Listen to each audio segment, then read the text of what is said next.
بسم الله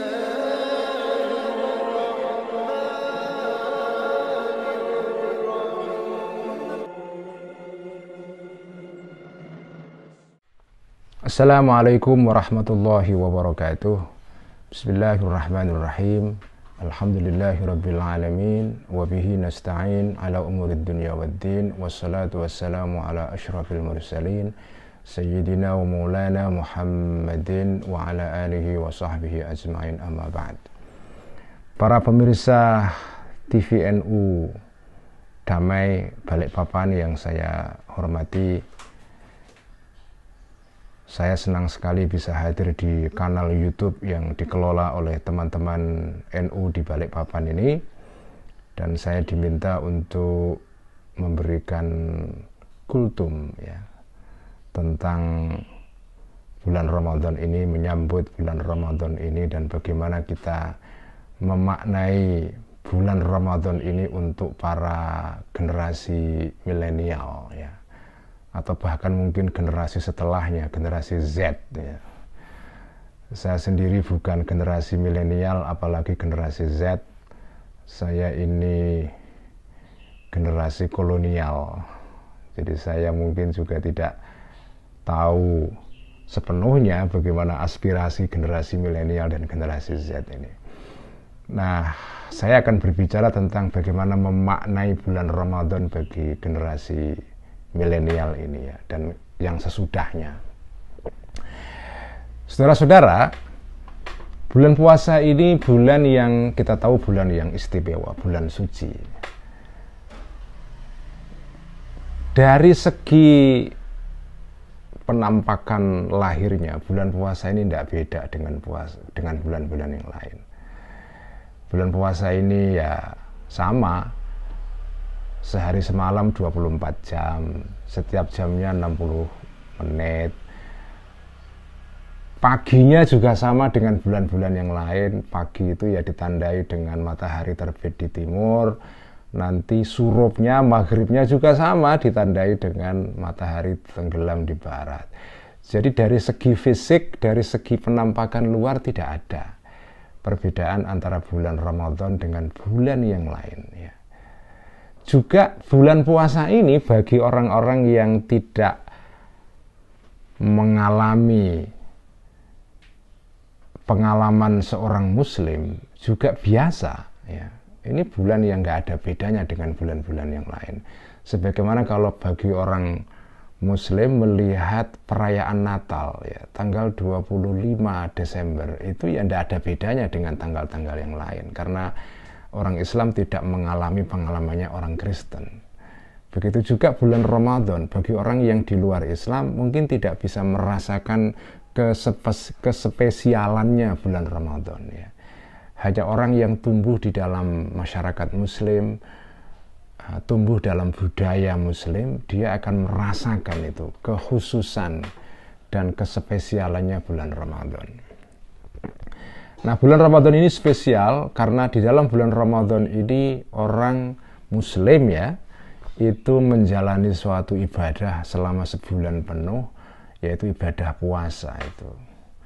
Nah, ibadah puasa ini kalau menurut hadis ya, itu kan ibadah puasa itu disebut dalam hadis itu sebagai ibadah milik Allah ya. Dalam pengertian ibadah puasa ini ibadah yang kalau dikerjakan itu sebetulnya kan nggak ada orang tahu, yang tahu hanya Allah saja. Maaf ya. Kalau dibandingkan dengan ibadah-ibadah yang lain, sholat, zakat, haji itu kan ibadah-ibadah yang tampak di luar karena Anda mengerjakan sesuatu. Sholat, Anda tampak sholat. Tetapi jadi ibadah-ibadah yang lain di luar puasa itu ibadah aktif, ibadah yang melibatkan tindakan yang bisa dilihat orang lain. Haji juga begitu, zakat juga begitu.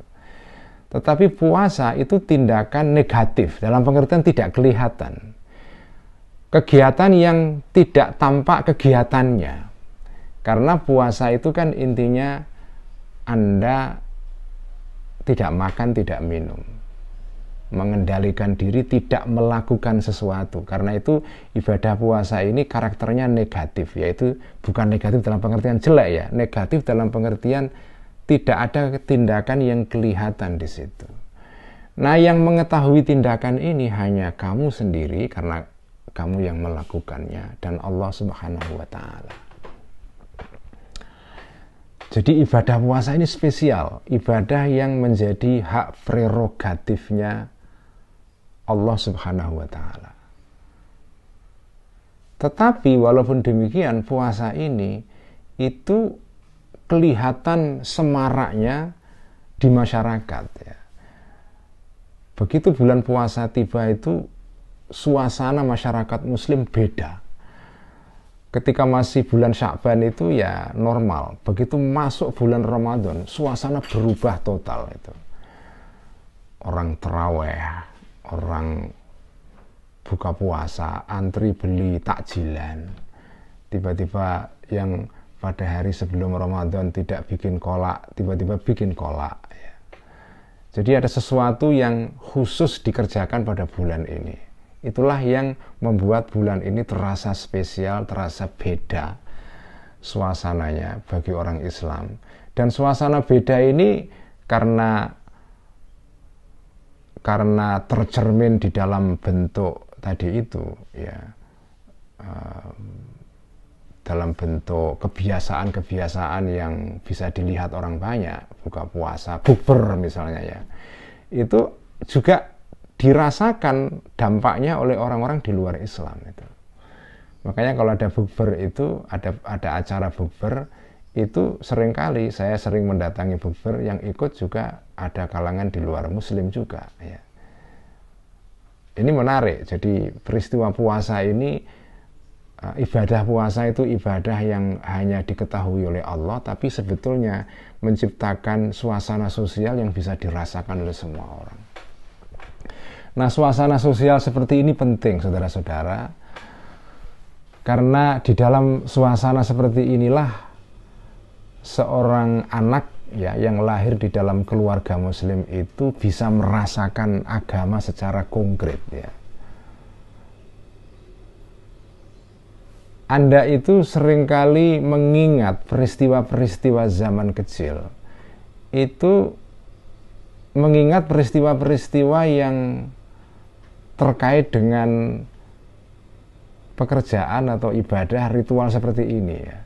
Kalau pelajaran di pondok, pelajaran di sekolah itu kita sudah lupa, tapi begitu peristiwa buka puasa ya, karena itu dikerjakan dengan apa ya, dengan badan kita, dikerjakan rame-rame bareng-bareng, itu melekat di dalam ingatan kita dan itu membentuk karakter seorang muslim juga ya.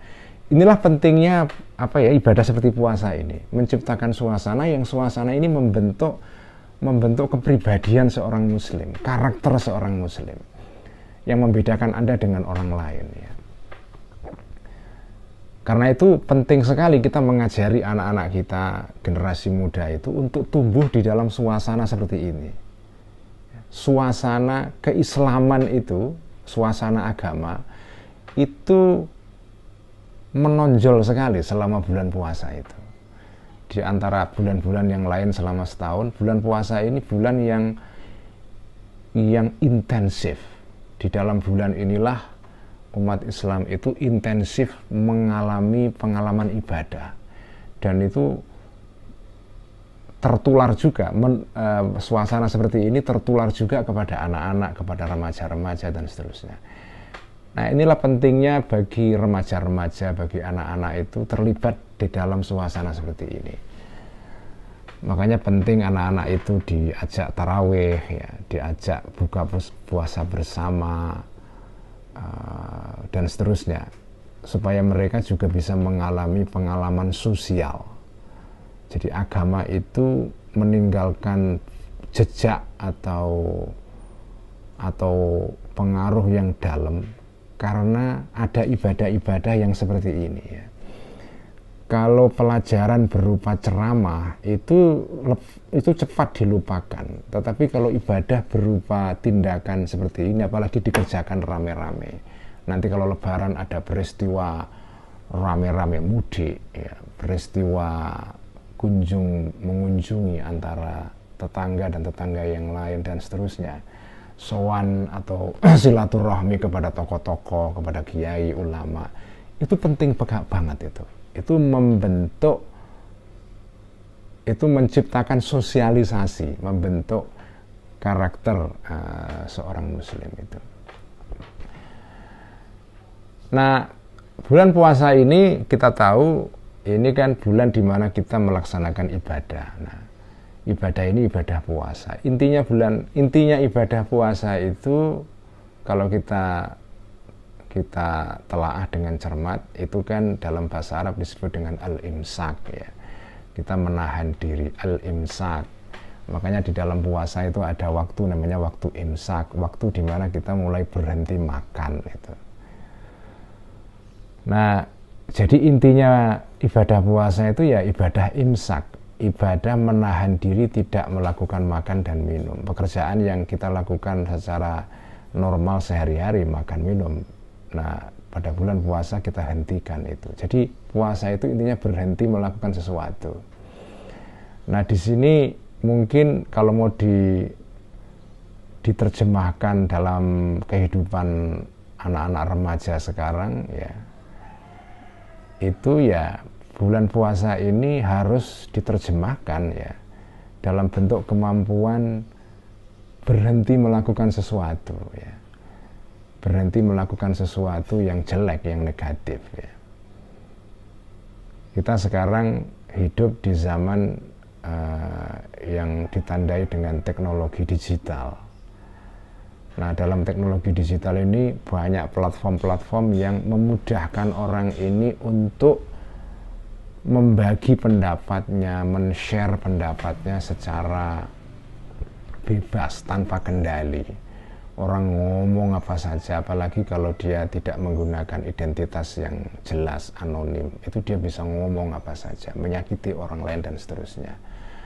Nah, puasa ini sebaiknya kita terjemahkan dalam bentuk kita mengajari diri kita, ya, supaya bisa mengendalikan diri dari pekerjaan seperti ini. Jadi puasa ini selain menciptakan suasana sosial tadi itu yang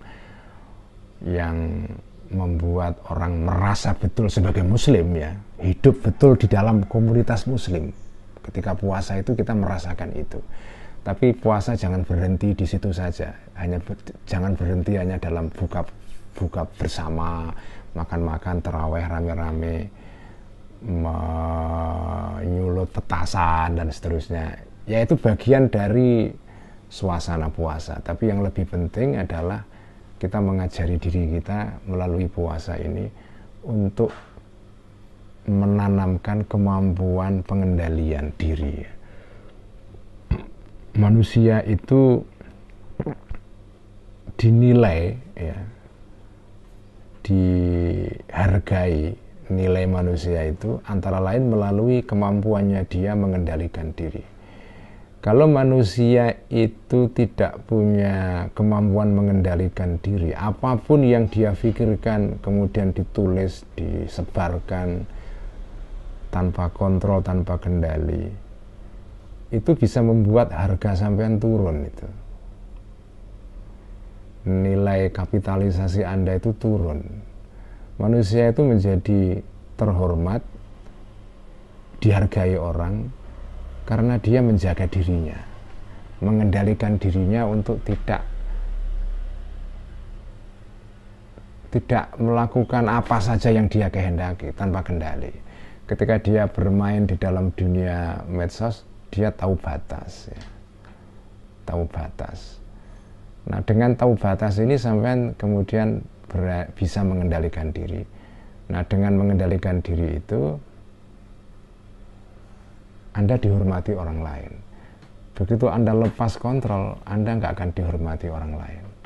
Jadi nilai Anda sebagai manusia antara lain ditentukan oleh kemampuan imsak mengendalikan diri.